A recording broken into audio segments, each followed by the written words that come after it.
Ilikuwa alfajiri ya Agosti 19 mwaka 1981 mjini Dar es Salaam, dunia ikishuhudia kuzaliwa kwa nyota. Ni mtoto wa kwanza wa Susan Lewis Ngatwika na Elieza Gama. Alipewa jina la Yvonne Cherie Ngatwika, na baadaye upepo wa sanaa ukamvalisha jina jipya ambalo limebeba kumbukumbu na mvuto mkubwa. Mona Lisa alikuwa na ndoto nyingi tangu utotoni, ndoto zilizochochewa na mwanga wa mama yake kipenzi Bi Susan aliyekuwa akiigiza kanisani, na hivyo mapema shuleni na kanisani sauti yake ikawa mwanga wa majukwani na macho yake yakawa dirisha la hadithi zisizokuwa na mwisho.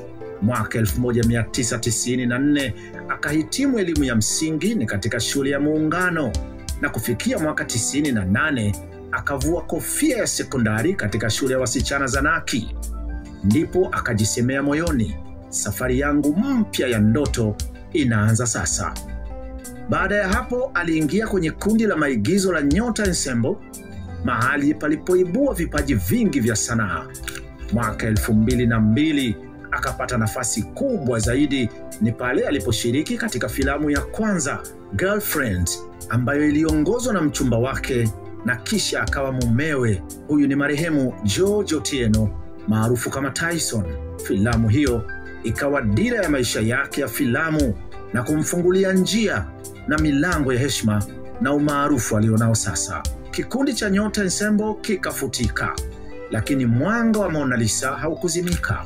Akajitosa kwenye chombo cha habari cha ITV akiwa mtangazaji wa Jackpot Bingo, kisha Radio One Stereo ambako alionekana kwenye vipindi vya burudani kama Chombeza Time na baadaye Times FM. Lakini kiu yake ya kupata maarifa zaidi haikukomea hapo. Akajitupa mpaka mjini Nairobi, Kenya, kwenye chuo cha Wilnag Media Training School kusomea diploma ya mawasiliano ya umma na filamu, na huko alimaliza masomo hayo mwaka 2005. Umahiri wake ulimweka mbele ya kamera, na hapo aliibuka kwenye filamu ya Sabrina ambayo ilimjengea jina kubwa katika eneo la Afrika Mashariki na Kati, hususan nchi za Rwanda, Kongo na Burundi. Huko bado wanamkumbuka kwa jina la Sabrina hadi hivi leo. Hatua ya kuongoza filamu pia ilimtoa mbali. Filamu yake ya kwanza kuiongoza ni Binti Nusa, ambayo iliandikwa na mama yake mwenyewe, na kisha zikafuatia kazi nyingine nyingi zikiwamo Dilemma ya mwaka 2004, She's My Sister 2006, Penzi ya 2006, Chanzo ni Mama ya 2007, Jeraha la Ndoa 2008, Cellular ya mwaka 2009, Black Sunday ya mwaka 2009, Mother House ya 2010, Bana Kongo 2014, Umuhimu Wako 2015, Daddy's Wedding 2016, Leo ya 2019 na Sistahili Kusamehewa ya 2023.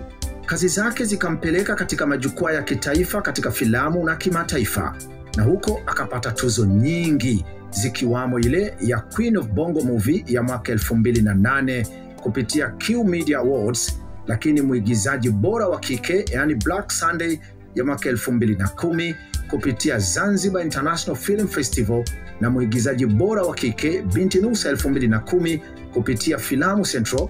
Aliwahi pia kuteuliwa kwenye Nigeria Entertainment Awards mwaka 2011 kama Pan African Actress of the Year. Hiyo ilikuwa ni mwaka 2018. Alipata heshima nchini Ghana kupitia The African Prestigious Awards kama Best Female Movie Star. Mwaka 2019 akapewa tuzo ya African Film Ambassador na The African Festival Awards ya huko Dallas, Texas.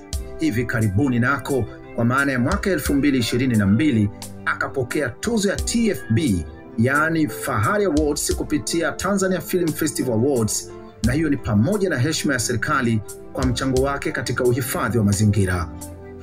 Mwaka 2012 Mona Lisa aliandika ukurasa mpya wa heshima kupitia tamthilia ya Siri ya Mtungi, moja kati ya kazi za television zilizotengenezwa kwa viwango vya juu kabisa hapa nchini. Licha ya umahiri wake katika uigizaji wa filamu na tamthilia, Mona Lisa akaonyesha kipaji kingine cha unakilishaji wa sauti katika filamu na tamthilia za kigeni kwa kutumia lugha adhimu ya Kiswahili.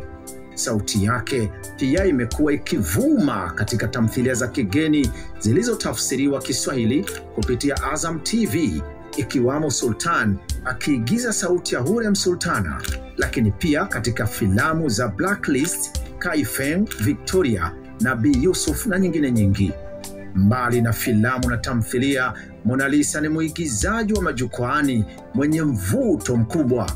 Kila akisimama mbele ya watazamaji ulivuta jukwaa kwa nguvu ya umahiri wake. Baadhi ya michezo iliyobeba alama yake ni The Song of Lawino and Okol, Government Inspector, A Man of the People na Zawadi ya Ushindi.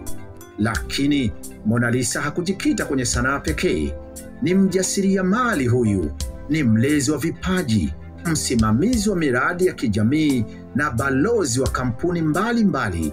Mwaka 2023 alianzisha tuzo zake mwenyewe za wanawake katika michezo, sanaa na utamaduni, yani WISAC Awards, na pia amekuwa miongoni mwa waanzilishi wa taasisi ya Mama Ongea na Mwanao. Katika elimu nako hakukaa nyuma. Mwaka 2023 aliingia Tanzania Institute of Business and Project Management, yani TIPM, kusomea diploma ya biashara na usimamizi wa miradi, Business and Project Management, na sasa mwaka huu 2025 anaendelea na shahada ya kwanza katika taaluma hiyo hiyo.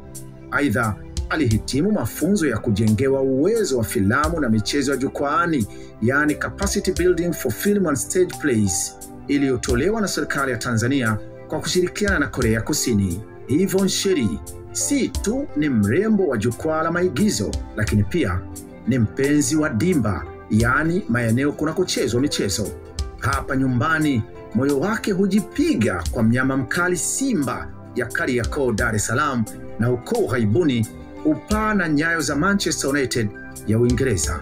Nje ya kazi, Mona Lisa ni mama mwenye moyo wa dhahabu. Alifunga ndoa na marehemu George Otieno Tyson na akabarikiwa watoto watatu, Sonia, Abdulwahid Jr. na Kenzo Tyson. Zaidi ya filamu, muziki na mpira wa miguu na safari, jambo analolipenda kuliko yote ni kuwa mama bora kwa watoto wake. Hii leo, jina la Mona Lisa ni ishara ya uvumilivu, kujitoa na uthubutu. Yeye mwenyewe ni msanii ambaye maisha yake yamekuwa somo la kutokata tamaa. Ni nyota inayong'aa bila kuzimika, na kila kesho kwake yeye ni ukurasa mpya wa ushindi.